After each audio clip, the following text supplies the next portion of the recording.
Hello everyone, if you want to merge several PDF files into one using Adobe Acrobat, you can just follow this simple step. First, open the Adobe Acrobat application on your computer and move the cursors towards the Create option given at the top left corner. Once you place the cursors within the Create option, it further shows different options. From here, tap on Combine Files and it will redirect you to Combine Files screen. Within it, click on Add Files button and make sure to browse your computer to select the PDF files that you want to combine. You can select multiple files at once. After selecting the files, click Open when done. Once your file open in the Combine window, you can just simply tap on the file.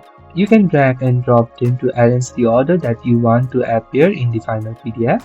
After arranging the file, click Combine button given at the top left corner. It will appear combined if it's subscription account, but if it is not, it will appear as combined with free trial. You can just simply tap on it. As you must note that the combine file features is only available for Adobe Acrobat subscription accounts, so free readers accounts cannot use these features. If you have a subscription account and when you tap on Combine, the Adobe Acrobat will merge all the selected PDFs into one single file. And finally, you can just go to the file, then tap Save As and choose the location where you want to save the new combined PDF while giving it a name and click Save, and that's it. If you have a subscription account, you can just simply combine multiple PDFs into a single file using Adobe Acrobat. So if you find this video helpful, please do not forget to like and subscribe to the channel. Thank you for watching and I will see you in the next video.